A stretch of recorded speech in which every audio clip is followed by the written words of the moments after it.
Welcome to the politicalbetting.com Polling Matters show. My name is Kieran Pedley. And we're back in the flesh this week, and rightly so. It's been a momentous day in British politics. David Cameron has resigned, and the Queen has invited Theresa May to be the new Prime Minister.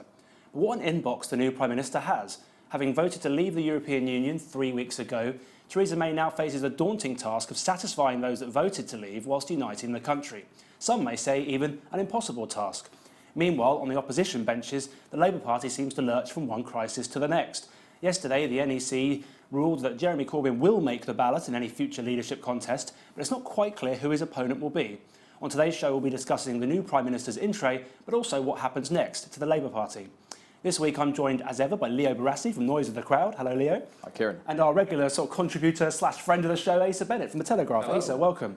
So, Asa, I'll start with you. Obviously, a momentous day in British politics. What's your reactions to the events we've seen today, but also Theresa May's speech? Well, it's been very exciting over the last fortnight, because I think as the Prime Minister, well, the ex-Prime Minister, I should correct myself, said at his swan song... Still feels strange, doesn't it? Whereas early, I suppose. I have to sort of pinch myself when I say that, but he had this lovely sort of quip saying, for the Tory leadership race, we have seen, resignation, assassination and coronation, while the Labour has yet to even agree the rules of its own contest. And so indeed, we now see Prime Minister May is, making her speech, getting into Downing Street, and it's been fascinating to see how she's opened up her programme, because it's been, you hear echoes of Ed Miliband in some of the speech, her rhetoric, how she talks about the social injustices she's going to fight, how she's going to make an economy that works for everyone, which sounds a bit like Miliband when he said economy that was for all working people. And in a sense, the reason why she can get away with this is because Labour, with all respect to them, are irrelevant in the political scene. So she can steal their clothes, she can be the one nation, truly cross-party leader now. And so it's going to be fascinating to see how this rolls out as she chooses a cabinet and really sets an agenda, which inevitably for the next few months will be dominated by Brexit. I've learned from recent podcasts not to speculate too wildly on what happens next, because by the time the podcast is published, it's out of date. I think we spent 10 minutes on one show debating Boris Johnson's leadership contest, only for it to be out of date by the time we published. But Leo, what's your take on the remarks today? You were saying off air that the rhetoric's all very well and good, but of course it's delivering on that rhetoric, which proves whether they're right or wrong.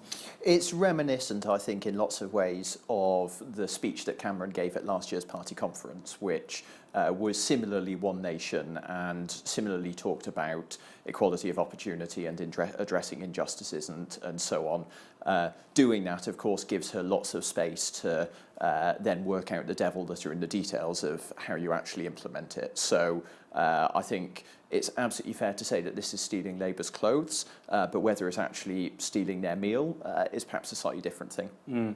Asa, I'll bring you back in here. Of course, there was there was a coronation, there was no leadership contest. What's your sense of what the Conservative grassroots are going to think about this? One would imagine if the Labour Party had a similar situation, there would be uproar. Even when perhaps when Gordon Brown took over, there were some murmurings of discontent there. Do you think the Conservative membership is sort of okay with what's happening? I think that they are minded to understand what's happening here, and that obviously Andrea Leadsom, she was emerged transparently as someone who couldn't even handle an interview at the Times without mucking up, and so she wasn't really going to be suited for the national stage. Although she is a talented politician in her way, she's not quite on the stature that Theresa May is. So hence, it makes sense that they accelerated the process, and given the sort of state of semi-emergency we have with everything in flux and Brexit having to be dealt with, it's good that the Prime Minister is able to be there setting an agenda, because you saw with George Osborne after the referendum, he got up and said, everything will be fine, but I won't make any of the big decisions because someone else will do them later. And so it's good there's a sort of a steady hand on the tiller now. But at the same time, this does pose risks for Prime Minister May,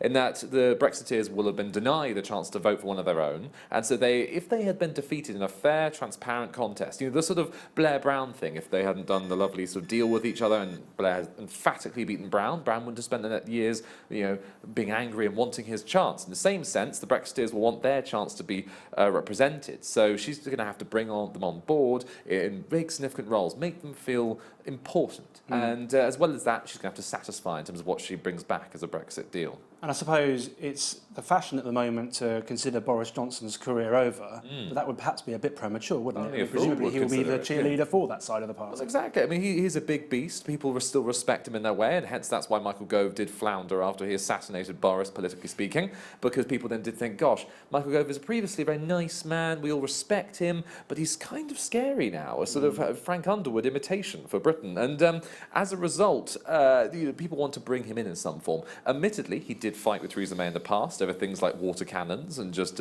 jostling in that sort of way. So I imagine he's going to want to be given a big role. It's going to be interesting where the compromise is there. Perhaps something like community secretary in the end, or even then, he'll still need to be on the top table in some form. Let's move on to the current sort of situation in Westminster, the lay of the land, if you will. Leo, there's been some polling out from ICM this week, which I think we've got here. Just one poll, there are several, and we'll come to some of that in a minute.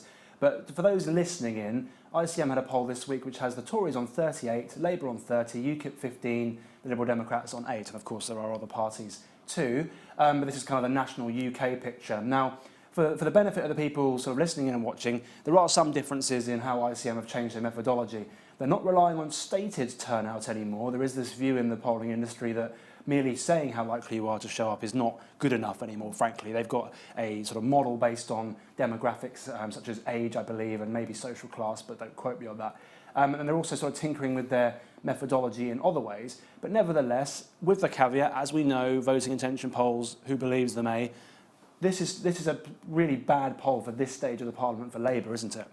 For a new Prime Minister who's coming in not on the back of an election win but inheriting from another member of their party, it is astonishingly good position that Theresa May is coming in at. Now this poll puts her 8 points ahead. Other polls have put her as little as one poll ahead today, but generally in the territory of 3 or 4 points ahead. And that's even before the Labour leadership shenanigans. So this is a very strong position that she's coming in at. Now, if we go back 5 years ago and compare how Labour and the Tories were set up about a year into the Parliament, June 2011, Ed Miliband, remember him, was 6 points ahead. So that's the comparison with a leader who went on to lose the election. It's a really bad time for Labour, head-to-head against Tories. And another thing that we can look at, comparing where Labour are 9 months into Corbyn's leadership with previous standings of the parties 9 months into Labour's new Labour leaders, gives us Corbyn being 7 points lower than Labour have ever been whilst in opposition under a new leader. So historically, these are unprecedentedly bad positions that Labour is in.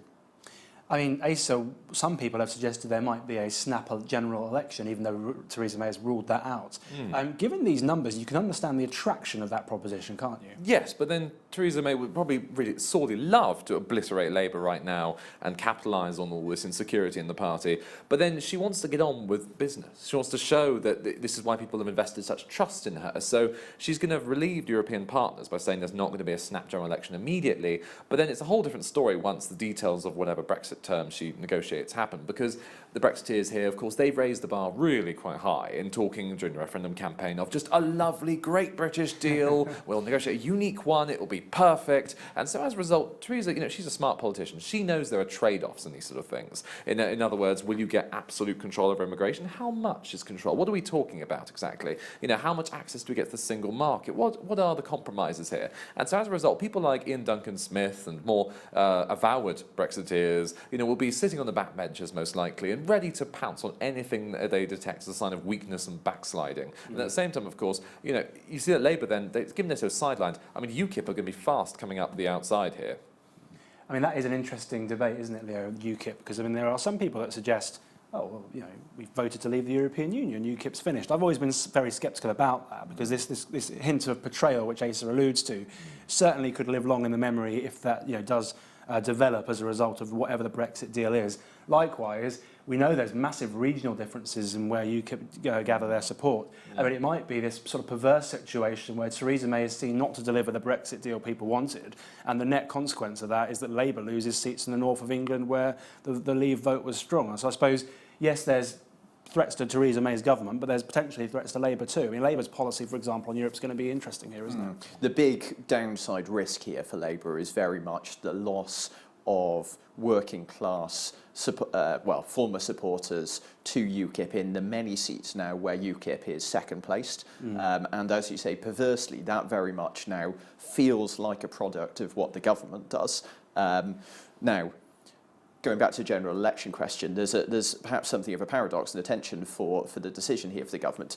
A general election now, or let's say in the spring, potentially absolutely destroys Labour. But those seats, many of them, aren't going to the Tories, they're going to UKIP. And if you're Theresa May, do you really want to be giving UKIP a foothold in Parliament, say 30 seats? That feels like actually quite a serious long-term risk, not just to Labour, but potentially also to other Tory seats. Well, at the same time, we talk about UKIP getting 30 seats, but the electoral system does work against them, and there's no more Nigel, isn't there? So, yeah, we can exaggerate this. Yeah, well, it does, and it clearly did last year, but at some point you get to a tipping point where once you start gaining a few more percentage points of votes as UKIP, then you start getting a lot more seats quite quickly. And we didn't hit that tipping point, of course, last time, but it's not that far away for lots of Labour-held seats.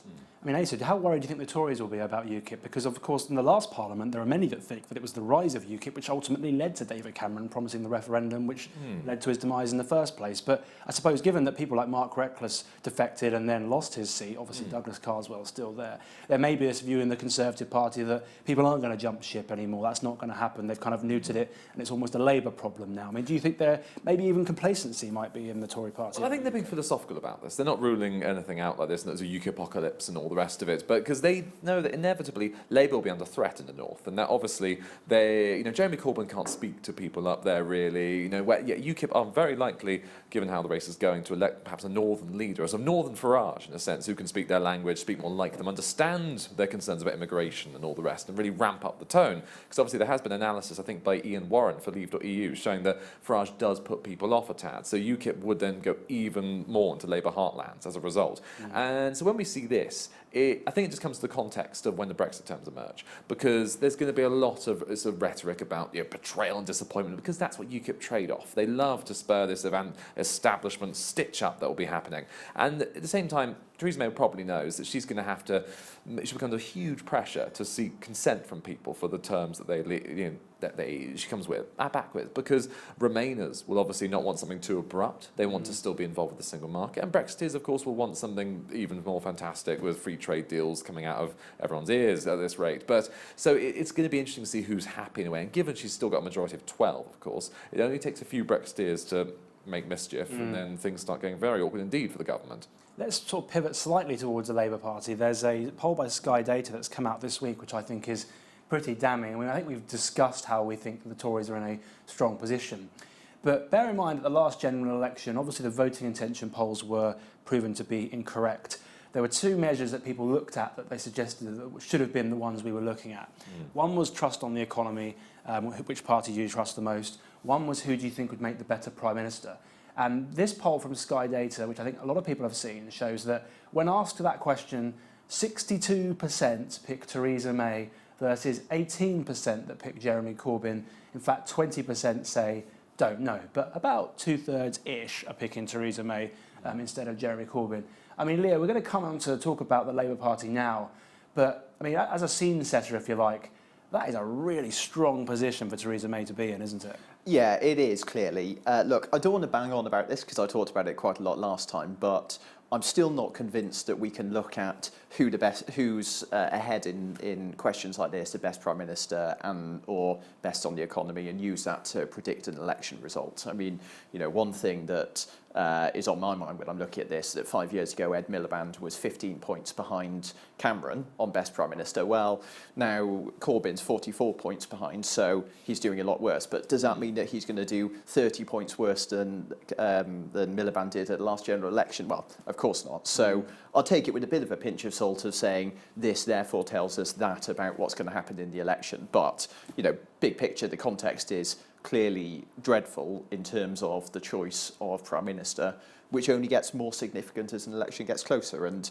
so whilst I don't think that we can use this to say this is what's going to happen in the election, clearly as an election begins to hove into view and there is a question in voters' minds of who they want in number 10 and who they see chairing the cabinet, then this kind of background thought is going to become slightly more pertinent. And we obviously talked about the Conservatives. Let's move on to the Labour Party. It's almost easy to forget they have their own problems at the moment with all the stuff that's going on. Now, Jeremy Corbyn faces a leadership contest of some kind. We're not 100% sure whether it will be Angela Eagle, whether it will be Owen Smith, a combination of the two. But let's talk a little bit about his prospects in that, because I think there is this consensus that he wins re-election comfortably. But there are some signs, Leo, aren't there, that his popularity is waning. There is this poll that's come out today from Ipsos Mori, which shows his satisfaction ratings amongst Labour voters. Now, we have to be very clear, these are not necessarily people that are going to vote in the Labour leadership contest. These are Labour voters. But for the first time in a very long time, Labour voters are more dissatisfied than satisfied with their leaders' sort of how they're doing in their job, their leaders' performance in their job. This, I think, speaks to a trend, Leo, doesn't it, that Jeremy Corbyn's reputation is taking a hit. Yes, absolutely. And what we see is that there has been, for the first time, 2 months of quite significant consecutive falls in his satisfaction rating. So it's been going up and down, but now for the first time it's gone below 50%, and we've got more people dissatisfied. So it's just to jump in there briefly before you carry on. So just for the people listening in, satisfied 45%, dissatisfied 48%, don't know 7%. So a very divided voter base there. Yeah. And this argument has been getting a bit of pushback today from Corbyn supporters who've been saying, look, this isn't unprecedented. Lots of other prime ministers and leaders have had approval ratings this low. But the point is, none of them have had approval ratings this low so early in their leadership. So, sure, Thatcher in the sort of fag end of her premiership was this unpopular, and so have other leaders of the opposition been, but not only 9 months in. And that's what makes this really significant. I tweeted earlier this week, Asa, that one of if you I paraphrase a bit, but this week has shown very clearly the differences between the Labour Party and the Conservative Party, hasn't it? If a Conservative Party had a leader with ratings like that, they would be gone almost overnight, wouldn't they? Well, absolutely. I mean, it's William Hague who did say that the Tory Party is like a monarchy punctuated by regular regicides, and that they know how to do coups. They get them out if they're incompetent. That's why they, after Sir William Hague, they cleave through these leaders all the way until they found one that would work, David Cameron, so that the recipe is in it. And at the same time with Corbyn, there's the curious thing with Labour in that they're kind of held back by this emotional attachment to, it's the movement, I can't do this. They sort of fretted about Ed Miliband, they didn't do much. You had just John Mann and Simon Danczuk as the only ones speaking out and saying, there's a train coming here, it's going to crash. Don't forget James Pennell trying to take down Gordon. Oh yes, and then they all just thought, we can't, it's not brotherly, it's not comradely, it's and as a result, with Gordon, with Miliband, it's a history of these things. And so at the same time now, kudos to Angela Eagle and Owen Smith for speaking out. Admittedly, they've taken their time, and I'm just bemused that, speaking with us, sort of trying to understand how these things work here. I don't get how you would put two non-Corbyn candidates against Corbyn to try and beat him in a sense, because one of them is going to have to pull out, or they're going to have to work together on this. Given even the polls, they say that that Corbyn is going to win if it came down to a face-off against them. And as we see this, it genuinely is a state of trying to stimulate and get the activists in, get them paying the £25 to the votes, or the £2 Unite affiliate scheme, as they seem to be sharing. And it's going to be a race, because, of course, on Twitter we've got the competition of hashtag Save Corbyn versus hashtag Save Labour. And the problem is you've seen lots of rallies of Save Corbyn, of pro-Corbyn rallies, but not many for the Blairites and moderates, in a sense, because the one thing the hard left can do really well is organise. And so there's going to be a bit of a race against time here. But then, Leo, the mechanics of this race are quite important, aren't they? And so there was this sense last night, I think, after the NEC meeting, that I wouldn't say Corbyn had snapped defeat from the jaws of victory, but having been put on the ballot and left the meeting, subsequent rules were agreed that maybe didn't favour him. Yeah, I think that was the view last night. I think the mechanics of that have been slightly scotched. I think his supporters also voted for that. There was a large enough margin that had he not been in the room, had he been in the room, then that would still have happened. I think his supporters were also broadly reasonably happy with it. So I'm going to make the terrible mistake here, no doubt, of disagreeing with Stephen Bush on an issue of Labour Party mechanics and outcomes. So I'm almost certainly wrong. But I think that the changes last night really bring the race back into the balance in quite a significant way. So the last poll of all members, which was in June, so before, I think it was around the time of the referendum, had Corbyn beating Eagle by 50 to 40. So reasonably comfortable, but not a huge lead. Now, his support is hugely concentrated in people who joined the party after May 2015. Longer standing members quite strongly backed Eagle. Now, the changes now are going to cut a significant chunk of the post-May 2015 members. How many of them? I don't know. Clearly, a lot of those members will have joined to vote for him in the first place. Yeah, exactly. Well, but then a lot of them, probably if you're joining to vote for him, you joined as a supporter. Probably others then joined in September or whenever, fairly soon after he came in. The cut-off is mid-January. I think it's hard to dispute that a lot of people, a lot of the joiners who came to the party January to July would have been people who were enthused by Corbyn. Them being cut out surely has to harm his chances amongst the electorate. And given it's only 50 to 40, then it seems to me that these changes are potentially bringing it to quite a close point. Now, that's not to say that I think Eagle's definitely going to win, but I think, God help me, Stephen Bush and others who say that this is certainly going to be the case, that Corbyn is absolutely going to be re-elected, are being too confident. I mean, there is an issue here, though, about who the candidate is, isn't there, Asa? Yeah. Because you mentioned a moment ago that you didn't think it was a good idea to have two candidates. I think there is a sort of Westminster consensus, at least, that one of them will drop out, although knowing the Labour Party, Unless let's they not want take to anything lose and have Corbyn stay in. Well, knowing the Labour Party, let's not take anything for granted in terms of competence. But we have Owen Smith and Angela Eagle. My view would be that Owen Smith would be a better candidate without risking to project too much on him. It is a bit back to the 80s with a Welsh leader taking on a new Iron Lady, but leaving that to one side, he doesn't have the baggage of Iraq, and Angela Eagle voted for the Iraq war. She was the one that came out first, and I wonder if there's something psychological about the fact that she was the first person to bravely and commendably stick her head above the parapet.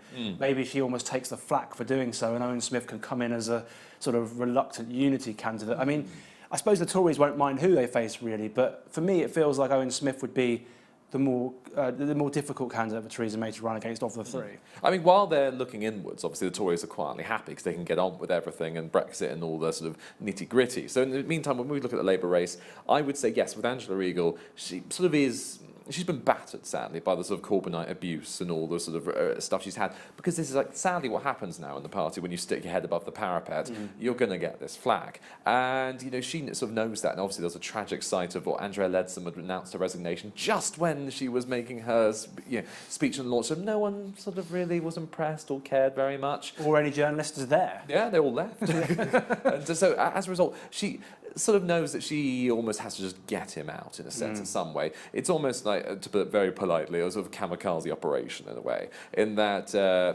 she knows she can't sort of she has to unite the party. The Corbynites are furious at her then. They'll still be members. She has to deal with them somehow. So if then she can clear the way and Owen Smith comes through relatively unbloodied, then so much the better. But I suppose, Leo, one of the problems Labour has now is that there is, David Cameron did it in PMQs today. The Conservatives have had 2 female leaders, Labour have had 0. There will be a lot of resentment in the Labour Party if the one female candidate has to stand aside for Owen Smith, even if there is a legitimate reason for that in the sense of the Iraq vote issue is a credible reason why you might not think that Angela Eagle is the best candidate of the 2. It's maybe not a great look, and maybe it will cause some consternation amongst some moderates, won't it? I'm really torn about this because I think if Labour wants to have the best chance, or if the part of the Labour Party that doesn't like Corbyn wants to have the best possible chance of beating him, then sadly history suggests that their ideal candidate is a man. I think the record of last year's elections are fairly shameful for Labour being a party that believes in gender equality. I think it's very difficult to make the case, for example, why Diane Abbott did so badly in London when Corbyn, who shares all of her policies, did so well. I think, sadly, it really seems to be the case that the Labour membership has a problem electing women. Now, do you use this election as the time to break that and to say, great, this is time to elect a woman and we're going to go for it? Perhaps, and that could be the thing that changes it. But there's also a very strong argument that you say the anti-Corbyn rebels have to put up the single candidate who's got the best chance of winning. I want to come back to that in a moment, but there is some other data that we were looking at off-air, Leo, that this poll that I think Ian Warren, who was mentioned earlier, did, who runs the Twitter account Election Data, which I'm sure people that watch and listen to this will follow, if not they should, of kind of trade union members. And I guess we're talking about whether Corbyn can be beaten, and you mentioned some things earlier. This poll is quite interesting because it seems to suggest that lots of trade union members think he should stand down. So, for example, do you think Jeremy Corbyn should or should not continue as leader of the Labour Party and fight the next general election? Amongst a host of union members, CWU, USDOR, GMB, Unison, Unite, roughly about 6 in 10 thinking he should stand down before the general election. How seriously do we take some of this data? Because what is a union member and what is someone that actually will be relevant to this contest, frankly? In theory, it's really significant. YouGov's analysis of the last leadership election had 17% of the selectorate being affiliates, so many of them will be union members, and that 17% backed Corbyn. They were 58% in support of Corbyn. Now in this latest poll, we've got, even before, and the poll was taken before Eagle was endorsed as a candidate, or was put forward as a candidate, had even split between them backing Eagle and backing Corbyn. So it certainly suggests, at first glance, that support for Corbyn has fallen amongst union members who will be voting. Problem is, so all of these people, pretty much, give or take, will be eligible to vote. Question is, who among them are actually going to vote? So if you look at this poll, only about half of them actually voted Labour in the last general election. If you look at the affiliates who voted in the last leadership election, they overwhelmingly did vote Labour. So it seems to me that not all of these are voting, and the ones who are voting are people who are more sympathetic to Labour. Now, that might well mean that they're more sympathetic to Labour's leader as well. So it may be that although this looks really bad for Corbyn in that it suggests that he's lost a lot of the support that he had last year, it might be that actually those who turn up on the day, or rather put in their postal ballot, or fill it in online, will be those who are more in favour of him. We just don't know. I want to come back to the Labour leadership contest in terms of the sort of the characters in it and the issues. I'll bring Asa back in here. I mean, one of my observations has been throughout this whole process, Labour is clearly tearing itself apart, and yet they haven't actually engaged in the major issue of the last month, which is Brexit, which is the vote to leave the European Union. And I don't profess to have a particular solution to this, but there is a really difficult strategic question to answer, isn't there, here? Which is, does the Labour Party accept the referendum result and sort of embrace the terms of Brexit and sort of ultimately act as the responsible opposition that puts forward their plans for that? Or does the Labour Party not accept the result and try and harness the so-called 48% and use that as their route back to power? And it's a really difficult strategic question, isn't it? Particularly when you look at the northern working class vote that clearly went for leave. I mean, it's quite something when you see that with as regards their stance, that UKIP and the Lib Dems have more of an advanced policy on this issue. You know, the Lib Dems, oh my gosh, that's terrible, let's get rid of Brexit now. UKIP, yippee, let's get on with this. And so with Labour, they have to work this out. It's been just as confused as during the referendum campaign, you know, whether it's actually a good thing or not, what they do. I mean, because you obviously got people like Corbyn who probably are quite secretly happy with this and just want to get rid of it. Corbyn and McDonnell seem to have moved on quite quickly. Yes, it's taken it in their stride, really, because I think they regard it, as you saw in the referendum campaign, as a Tory thing. A blue-on-blue Tory Brexit was the term they like to use. And so they're sort of being philosophical. But then the unions, of course, they'll be very worried about this. And so it's telling the lack of leadership that they have yet to really come through with a unified line on this. And that's obviously why, you know, they're allowed to be in such disarray right now. And the thing that struck me with the last poll, on the popularity and how much Labour supporters thought, you know, how well they thought Corbyn was doing, was just that, yes, if it's happening this early on, this sort of perception that he is bad, I mean, obviously, first impressions are fatal in a sense. You know, people thought Nick Clegg was a bit of a traitor in tuition fees, and that, you know, he never shook that off. In the same sense, Ed Miliband, he just thought, oh, David Miliband, you stabbed your brother in the back, you know, ooh, you're a bit gawky, that sort of thing. So it's hard to see how this improves for them. I suppose, Leo, though, if we're talking about the issues and how do you remove Corbyn as Labour leader, I think I'm right in saying that in the YouGov poll recently, 90% of Labour members indicated that they voted Remain. Now, that's different, of course, to Labour voters. Yeah. But still, if you're trying to create a so-called wedge issue, an issue to try and campaign against Corbyn on, presumably some sort of either rejoining the EU or going in that direction is what you do it on, but then it's quite difficult how you do that without looking like you're ignoring the will of the British people, I suppose. Well, there aren't many wedge issues where the anti-Corbyn rebels are on the same side of the members and against Corbyn. So it sort of feels this has to be the one that they take him on with if there's going to be a policy contest, which I think is fairly debatable. I think both sides, well, the rebels will largely try and avoid getting too drawn into policy. But you're right. I mean, they are not on the same side as 52% of the country. If they do that, and that's going to be troublesome. It seems to me that an angle they might go down, which I don't know how much success they'll have, but is trying to reframe this as essentially a good Brexit versus a bad Brexit. And Asa, you referred to the sort of the Tory Brexit argument, which clearly didn't have much cut through, but it seems that that's the place that, if it can work, is a nice space for Labour to be in, because clearly lots of people who voted for Brexit, who are Labour's natural working class supporters, still want things like employee protection and good minimum wage and good environmental protections and so on.